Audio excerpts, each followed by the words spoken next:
Pusaka adalah salah satu masjid tertua di Kalimantan Selatan yang berada di Kecamatan Banualawas, Kabupaten Tabalong.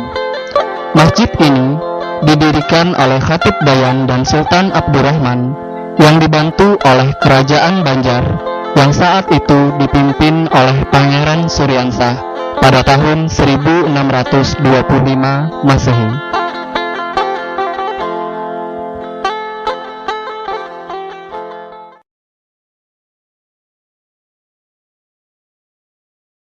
Aku nggak tahu di mana tuh Masjid Pusaka. Saya tidak tahu. Saya nggak tahu. Aku nggak tahu apa itu pusaka. Tahu seperti Tajal, apa Maka Penghulu Rasid sama Masjid Pusaka, yang satunya apa gitu? Yang untuk yang dipeluk itu namanya? Oh iya, itu yang tiang bisa dipeluk. Kalau situs di Banualawas itu yang saya tahu Masjid Pusaka, Makam Penghulu Rasid, dan Tajal, tempat pemandian atau tempat orang-orang yang datang ke sana untuk ya semacam mengambil berkah lah buat kepercayaan mereka. Masjid Pusaka ini memiliki beberapa peninggalan-peninggalan bersejarah yang menjadi daya tarik bagi pengunjung yang datang. Peninggalan-peninggalan yang ada di sana diantaranya Makam Penghulu Rasid. Penghulu Rasid adalah seorang pejuang Muslim yang lahir pada tahun 1815 Masehi di Desa Telaga Itar, Kecamatan Kelua. Beliau adalah pejuang Muslim yang bangkit berjuang melawan Belanda dalam Perang Banjar.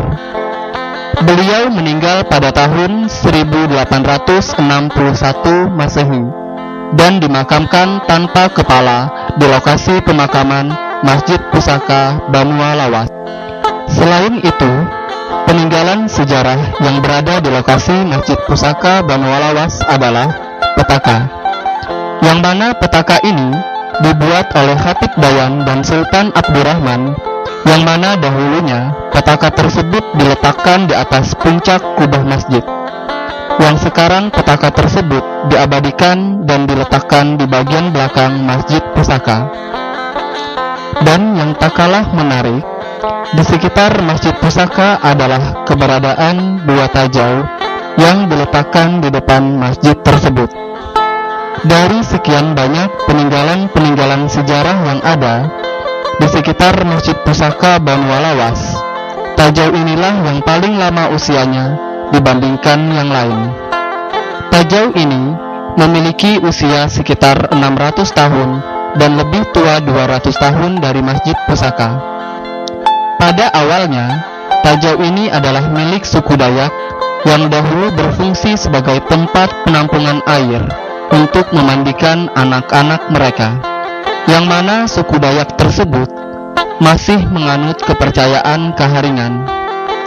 Setelah agama Islam masuk ke Kalimantan Selatan, khususnya Banualawas, maka sebagian besar masyarakat suku Dayak memeluk agama Islam. Dan bagi mereka yang masih menganut keyakinan Kaharingan, pergi meninggalkan desa setempat. Atas musyawarah tokoh adat Dayak dengan Khatib Dayan dan Sultan Abdurrahman beserta tokoh-tokoh Muslim lainnya, maka mereka sepakat kalau tajau tersebut diserahkan kepada kaum muslimin yang letaknya dari zaman awal mula peletakan tajau sampai sekarang tidak pernah berpindah tempat sama sekali. Manakala Masjid Pusaka dibangun pada tahun 1625 Masehi, maka fungsi tajau tersebut menjadi tempat wudhu bagi orang yang mau melaksanakan sholat di masjid tersebut. Seiring dengan perputaran waktu, maka keberadaan tajau telah dikeramatkan oleh masyarakat luas. Konon kabarnya, air tajau tersebut dapat menjadi pengobatan alternatif oleh warga setempat, sehingga banyak dari masyarakat yang berkunjung ke tempat ini untuk mengambil air tajau tersebut yang digunakan untuk mengobati penyakit atau mengambil berkah dari air tersebut.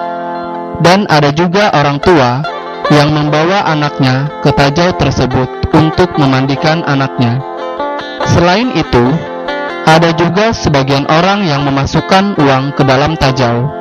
Menurut mereka, Uang itu dimasukkan bertujuan untuk melancarkan rezeki mereka. Oleh sebab itu, keberadaan dan fungsi dari tajau tersebut perlu mendapatkan arahan oleh tokoh agama agar tidak menyeret masyarakat ke arah yang musyrik dan bertentangan dengan syariat Islam.